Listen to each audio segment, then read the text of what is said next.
Today on Tips from the Top Floor, will storing your lenses a certain way degrade their sharpness? And what's better, autofocus or manual focus? This episode is brought to you by Discover the Top Floor, the one place that will teach you to see the world through the eyes of a real photographer. Spend an amazing time with like-minded people of all skill levels at places you always dreamt of. The desert of Morocco, the fjords of northern Norway, Kyrgyzstan along the Silk Road, Romania and fall, Bohemian castles in the Czech Republic, and we'll go back to Lake Baikal in Siberia in early 2020. More at discoverthetopfloor.com. This is Tips from the Top Floor 837 for August the 23rd, 2018. Tips from the top floor, tips from the top, alright, from the top floor.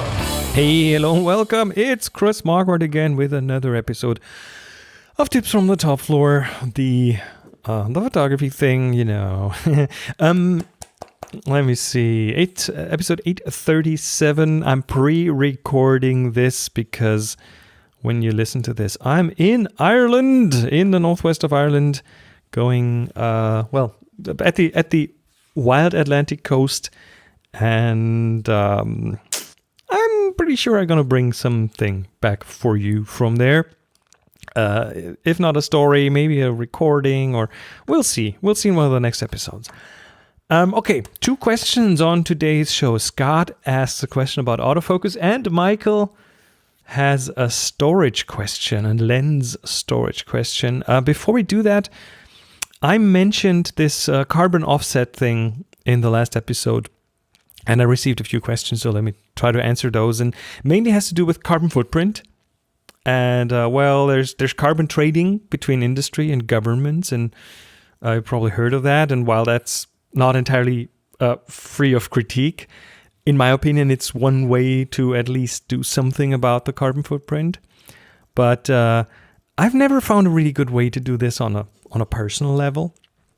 And the way I live and the way I travel does have its carbon footprint. And while I try to avoid flights whenever possible, and let's say take the train here in Germany, for example, that's not always possible. And the fact that my car is a hybrid and that all the lights in our house are LED based, that doesn't even get close to making up for the flights that I take. It's just on a very different scale. So I was really happy when I recently found that company called Atmosphere, which is a German company. It's spelled ATMOSFAIR, and they cater to individuals. And I'm not affiliated. This is not an ad. This is just something I found and that that I thought might be worth mentioning for those of you who try to be a bit more conscious about these things. And in fact, as soon as I found out about them and did some research and found that they are the real deal, and when I found out about the projects that they support, I have in fact retroactively done that for the entirety of the last 2 years of my travel. So every single flight that I've taken in the last couple of years and that I will take for the rest of this year, and every drive I've done that I've done for the photo tours has resulted in a payment to Atmosphere that they then invest in projects to save on carbon.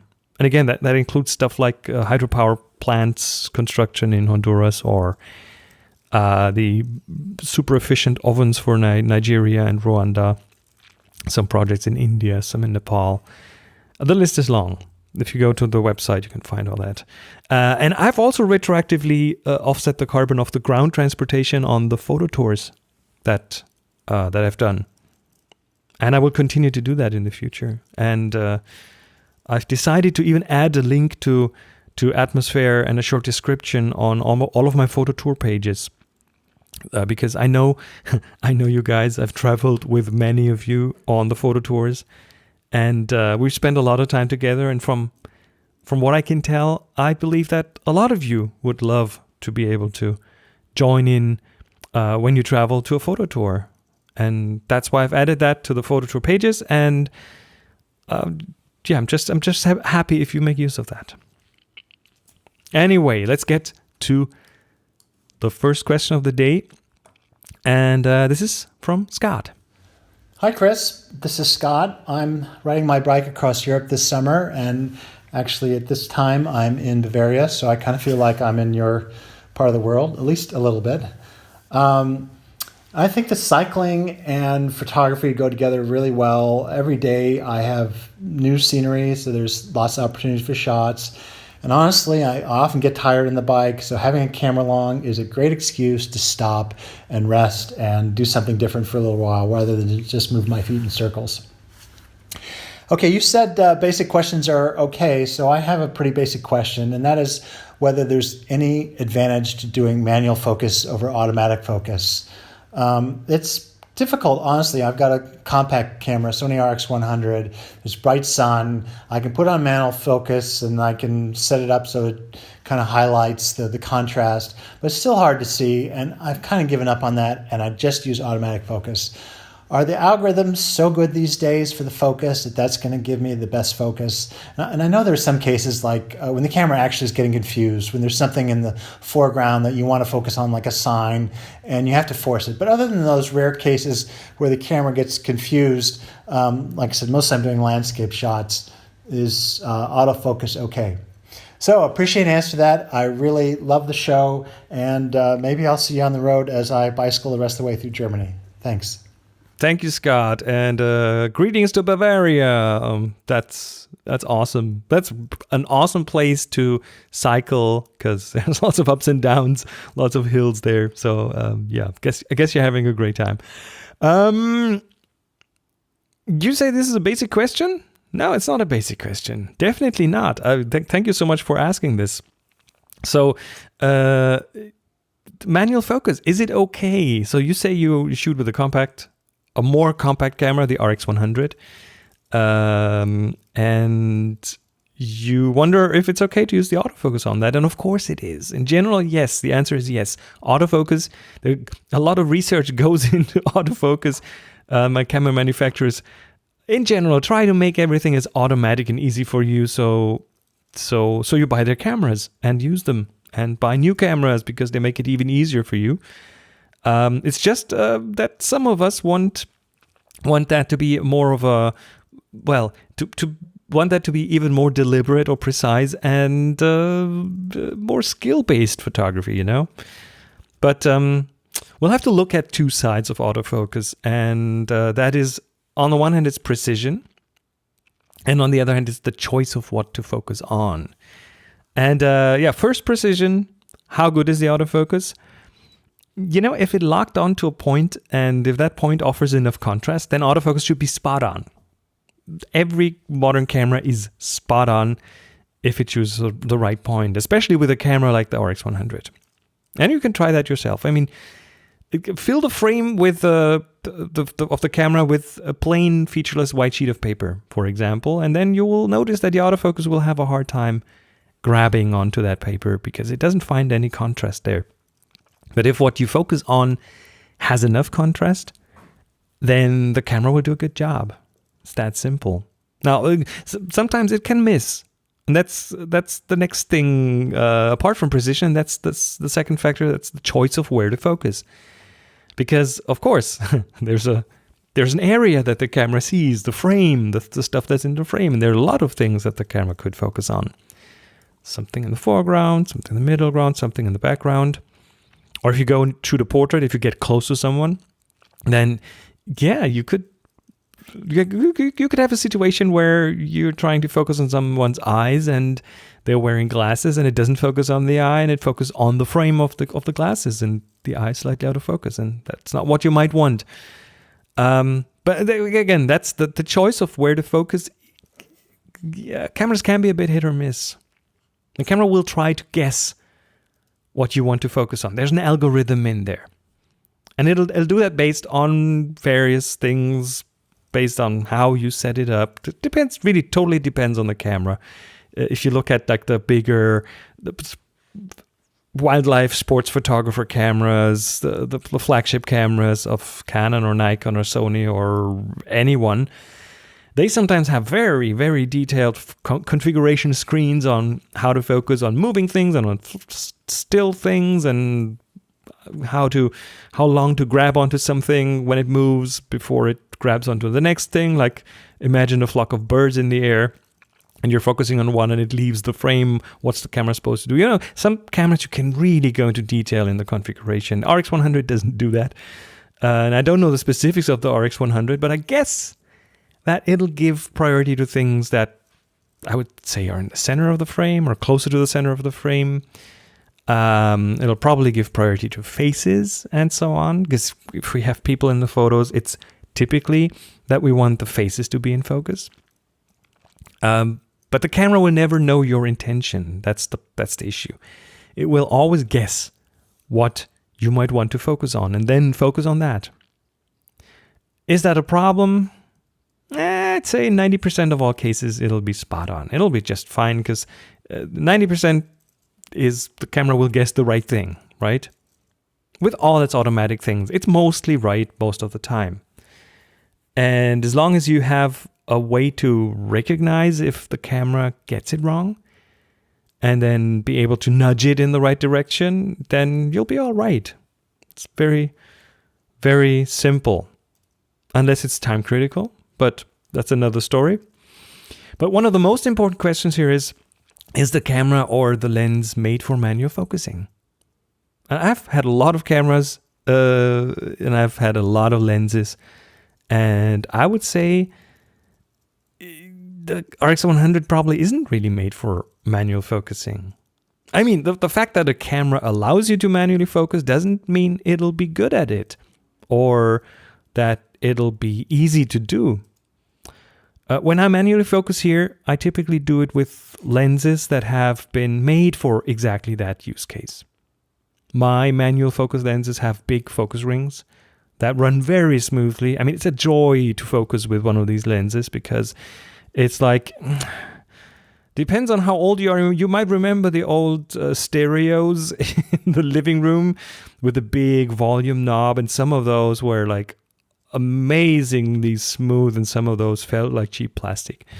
And then in combination with the full frame sensor on my camera, that makes them really good at helping me to get good manual focus, get it spot on.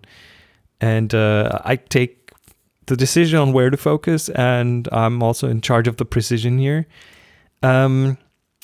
But then I also have lenses that are not made for manual focus, like the 51.8 STM by Canon. I mean, it does have a focus ring, but it is fly-by-wire. So when you turn the ring, there is no mechanical connection between the ring and the lens elements, so it feels like a bit of a disconnect there. And can I manual focus with that lens? Of course I can. But is it fun? Not really, you know? I much prefer the manual focusing to be fully mechanical, and it feels very immediate. It's a bit like, you know, early automatic transmissions in cars, like first, second generation ones. Yeah, they just made the drivers feel very disconnected. Anyway, don't worry too much which way to focus. If autofocus gives you good results, then there's no reason to not use it. And if you know how to manually focus with your camera, and if you practice it just a little bit, then that means you'll have a tool in your photographer's tool belt that you can pull out anytime you really need it. And this episode is again supported by Dugol, which is a legendary photo lab that is now at your fingertips. Shop Dugol is the expanded online storefront of Dugol Visual Solutions, a leader and innovator in photographic printing for over 50 years. ShopDugol.com is an easy-to-use modern online storefront that delivers instant access to world-class printing solutions such as HD photo and archival pigment prints, acrylic prints, canvas prints, metal prints, photo books, and more. And they ground ship for free. There are plenty of options when it comes to online photo services, but no other website can offer over 50 years of experience and success delivering premium quality work to the world's top image makers like ShopDugol.com. They deliver the same brick and mortar quality that customers have come to expect for decades, but now make it easily accessible from your own home at competitive online prices. Give us your best work. We'll give you ours. Find more at ShopDugol.com/topfloor. That's ShopDuggal.com/topfloor. And use promo code TOPFLOOR at checkout to get 25% off your first order. That's shopdugall.com/topfloor. Wow, you guys make it really easy with all the questions that you've sent in. You are an amazing bunch of people, and keep them coming. Keep your questions coming. Record anything you can think of. Well, photography related, of course. And send it to voice@tfttf.com. Recording is easy. Use your smartphone. Any voice recorder app will do. And I promise I'll make you sound good. And your question, it doesn't matter. It doesn't have to be a super smart question. The simplest questions are often the ones that most people will then go, ooh, thank God he asked that. So go ahead and do that. Record something. Send it to voice@tfttf.com. I can't wait to hear from you. Thank you. Hello, Chris. This is Michael from Des Moines, Iowa, United States. Really enjoy the podcast. You've been very informative, and I started using Affinity Photo for my post-processing, and I find that a very good option to Photoshop. My question is this: is there necessarily a correct or incorrect way to store your camera equipment? Specifically, I have a Sigma 120 to 300 millimeter f2.8. This is the older version without the optic stabilizer. I've noticed over time, at least recently, the images don't necessarily seem as sharp as I believe they used to be. I'm not sure if it's necessarily because when I store it, I normally store it vertically, and I wonder if that might have, over time, possibly caused some issues with all the glass and mechanics inside possibly being altered slightly so that it was just a tiny bit out of focus. Or if it's just that I've been doing photography for almost 15 years and I'm becoming more particular with my work. If you have any insight onto this, I would really appreciate it. Thank you, and happy shooting. Thanks, Michael. Images don't seem as sharp as they used to be. Well, there's like a gajillion reasons that could be the reason for that. But storing a lens vertically or horizontally definitely isn't the reason for that. I think it's virtually impossible that has an impact on the sharpness of a lens, even over time. I store my lenses in whichever orientation: front element, up, down, vertical, horizontal, diagonal. Yeah. So if you really see a difference to how it used to be, there are several possibilities. Let's try to go through a few of those. Let's say you might have whacked the lens, and that could have thrown something inside the lens out of alignment. I had that with one lens. Happened on a photo tour, but you probably would know about that. So that might not be the problem. Maybe, I think the next one, maybe you upgraded to a different camera. In 15 years, there's a good chance that you kept the lenses but upgraded the camera. And that can certainly have an impact. First of all, different sensor sizes, different pixel sizes, different sizes of the circle of confusion will give you different sharpness. But then there's one aspect that I actually ran into myself a while ago, and that is, when they make the cameras and the lenses, both the cameras and the lenses have production tolerances. They have to be precise within a range. And let's do a hypothetical example here. Let's say the camera can be, let's use a fantasy value. The camera can be between -3 and +3. And then it'll still be within tolerance. And again, fantasy value, just to explain this, -3 to +3 is okay in some measurement on the camera. And then when they make the lens, that can also have a tolerance. Let's say also between -3 and +3. And now let's assume your camera, I don't know, that they made it in the factory and it's at -3, so it's still within tolerance, and the lens is at +3 and also still within tolerance. And if you put those two together, they kind of neutralize each other and you'll be just fine. But now you buy a new camera. And again, that one also has production tolerances, but instead of being at -3, that specific one that you got might be at +3. And now you have the camera at +3 and the lens at +3, and that together will cause kind of a visible focus shift. I've had that again years back with my the Canon 20D. All of a sudden, my old 51.8 and another lens were kind of severely front focusing. We're talking half an inch, which was very visible in close-up situations. And the Digital Rebel that I had before that didn't have that issue. So I called Canon, the service, and they told me to send the camera in and all the lenses with it, which was a tough time because it took 2 weeks. So I was 2 weeks without my camera. But they adjusted everything for free, and because it was a new camera. And when I got it back, everything was perfect. So maybe you've got a new camera that does that has different calibration. Another possibility might be storage related, but not in terms of like the orientation, but in terms of humidity. Here in the Viewfinder Villa, we have a ton of old analog cameras. And if you buy a used camera, you never really know how it was stored.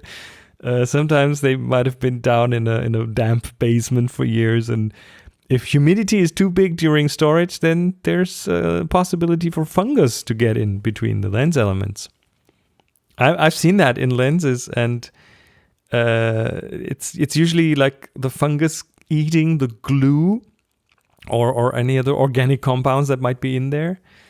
And you can see that if you look through the lens, if you take it and hold it against the light, it looks a bit like a spider web inside the glass. And I haven't seen this often, maybe twice or 3 times in 10 years. And I doubt that's what you're dealing with. But if you're afraid of that, you could always throw in a few little bags of silica gel in with your camera bag. Or make sure you do not store it anywhere damp. But what I believe is most likely, and I mean, you said it yourself, with experience, with 15 years of experience, you might just be more likely to spot things that you didn't see before. And the computer you're working on has become better. Maybe you have a Retina resolution now. The tools change. And the only way to really compare if the lens became worse is to compare photos that have been taken with that lens at different times and under similar circumstances, and especially on the same camera. So it's hard to compare from different cameras and under different lighting conditions. But whichever it is, unless you print your photos at huge sizes, maybe just don't zoom in too much.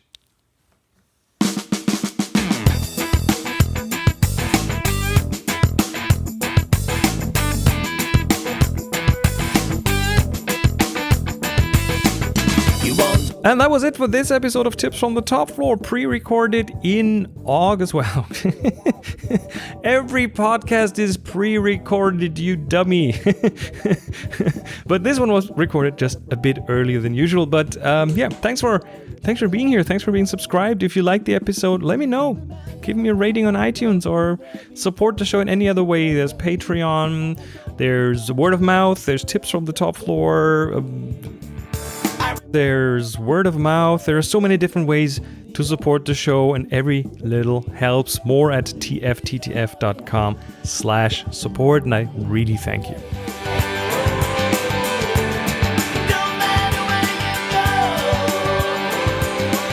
Music for the show by Jeff Smith, the silent partner, Hans Peter Kagurut Publishing, and Slack Challenges by Release Pixie Matt, Rapsitor Armstead, Slack Invitations by Chief Invitation Officer, CIO Rusty Russ. And if you want to join in the discussion in our very exclusive little club, then get the link to the Slack in the show notes. We'd be happy to get you on board and include you in the discussion.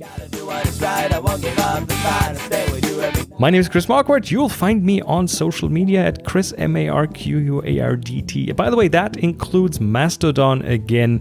You know, after the whole Twitter thing, that's a place I'm hanging out more at these days. If you're not on Mastodon, well, then what's keeping you back? Go out and take amazing photos. Be nice to each other. And of course, happy shooting.